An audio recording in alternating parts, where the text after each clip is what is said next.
What's up guys, welcome back. Today's video is a little chit chat video. I just wanted to talk a little bit about my third trimester, everything that I went through in that trimester. This video is long overdue. I am 6 weeks postpartum, but to be fair, I've been taking care of a baby. But today I finally got myself ready. I think this is the first time I've put on makeup in a week. I also haven't touched my hair in a hot minute, but we're here, we're recording. I'm finally sitting down to talk about my third trimester. The third trimester was really interesting and not at all what I expected, even though I feel like everyone tells you how the third trimester is, and mine was pretty spot on to what everyone tells you. For some reason, I just wasn't expecting some of the things that I went through in the third trimester. I'll start by talking about physical symptoms because I think that's how I started my other two trimester recaps. The beginning of the third trimester was definitely, just like an extension of the second trimester. I felt good. Like I felt like, oh, I have this cute bump. Honestly, the bump wasn't really bothering me that much at that point. It wasn't until I want to say 34 weeks, maybe 34 weeks. I had Sutton at 38 weeks. So I think it was like the last month of pregnancy where I was really just so uncomfortable. It felt like every day my belly was getting like a foot bigger. I felt huge. My skin felt so tight. I was like dousing, is that a word? Dousing?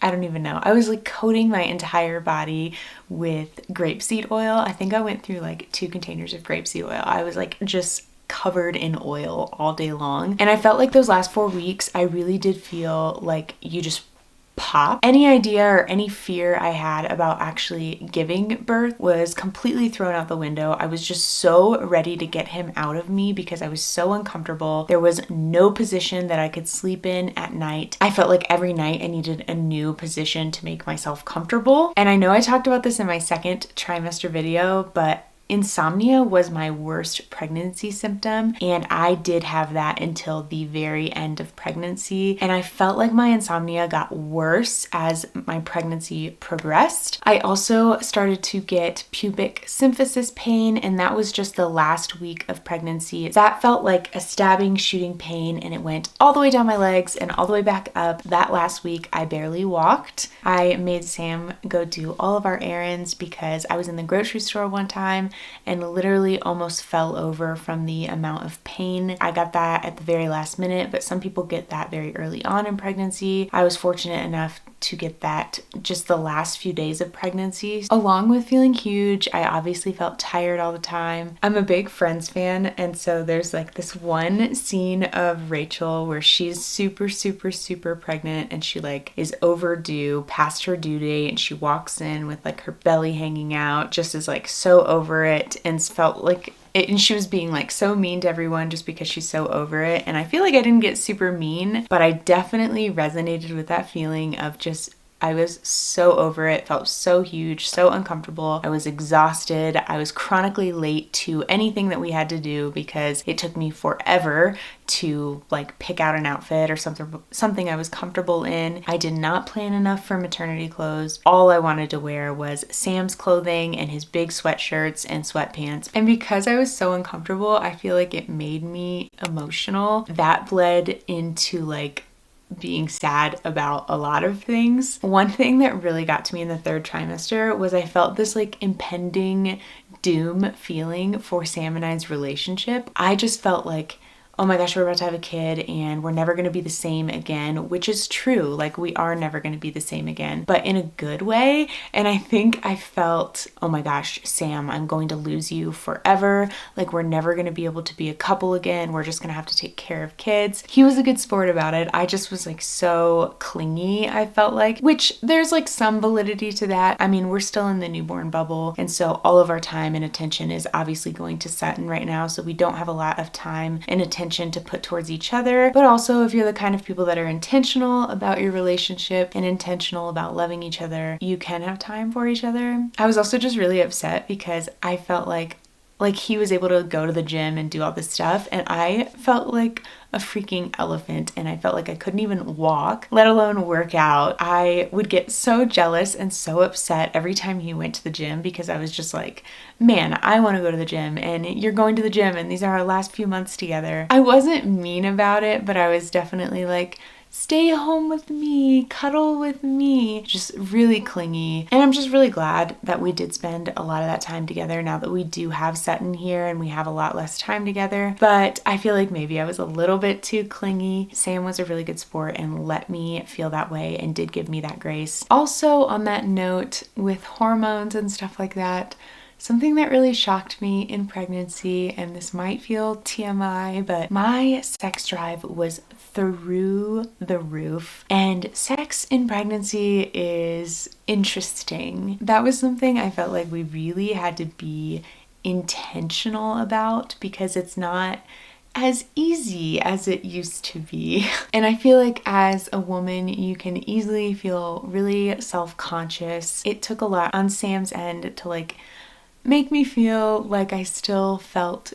beautiful, because I really was not feeling that way in my third trimester. Like, I had a really high sex drive, but I was never like, ooh, I feel good in my body and in my skin. I felt like it took a lot on his end to really like just make me feel better. That was something interesting that we had to have open conversations about, because I was starting to feel really self-conscious in my own skin. And I feel like as a woman, you can kind of like get really shy and quiet about that and just kind of keep it to yourself. Having those open conversations will allow you to have a better sex life. I felt like it worked really well for us. Also, towards the end of pregnancy, I did start feeling a little bit more nauseous. It was nothing compared to the first trimester. Maybe like the last 3 weeks of pregnancy, I started feeling super crampy and then nauseous at the same time, almost like I was having a bad period. I was also doing things to prepare for birth as well, things that I actually thought worked really well to prepare me for birth. I was going on walks whenever I could until I started getting that pubic symphysis pain. I was also super weirded out by this, but decided to do it anyway. I started doing perineal massages probably around 36 or 37 weeks pregnant. If you don't know what that is, that's when you like massage your muscle down there so that it like loosens up and gets ready for labor. Are you okay, ma'am?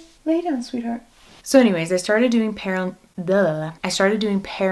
massages. My doulas recommended to do those, and I was like, I don't really want to do that. But I did not tear in labor at all, and I will attribute that to the perineal massages. After about a week of doing them, I could notice a huge difference in the relaxability. I don't even know if that's a word, in how well my muscles relaxed down there and how much I was able to actually stretch them out. This feels like TMI. It feels like so weird to talk about, but I really do feel like perineal massages helped me with Sutton's birth, and so I will definitely be doing those again with my next pregnancy. Also, to prepare for labor, I started taking supplements. So I started taking a blood builder because I have low iron to begin with. I also started taking magnesium and calcium supplement. Your uterus contracts to give birth. In order for a muscle to contract, it needs calcium, and the magnesium also really helped as well with like the Charlie horses and stuff that I would get. Oh yeah, that is another thing I got. I also tried the whole date thing, eating 6 dates a day. I am not a date girly. We did make them with like goat cheese and then wrap them in bacon and you bake them. That made them a little bit more tolerable. I didn't try the raspberry leaf tea, but I know people swear by that one. And then also, I think in the last week of pregnancy, I started doing colostrum collecting. It definitely made me really crampy. I don't know if it induced labor for me. I know he came early. I'm not really sure if that's why, but I started collecting colostrum like a week before. Yeah, I think it was like a week before he was born. If I had to rank my trimesters from favorite to least favorite, I would probably do second trimester as my fave, third trimester is my second fave, first trimester was my least favorite. Even though the third trimester was really hard, definitely take being uncomfortable over feeling sick all the time like I did in my first trimester. Well, I guess if we're counting fourth trimester, I know I haven't done a video on my fourth trimester yet, but fourth trimester would definitely be my favorite, and then second trimester, third trimester, first trimester. So yeah, I think that is everything I wanted to say on my third trimester. I will have another video on my fourth trimester, and I'll do some vlogs here and there so you guys can see some stuff that we've been up to as a family. So stay tuned for all those fun videos. I love you guys, and I'll see you soon. Bye, YouTube.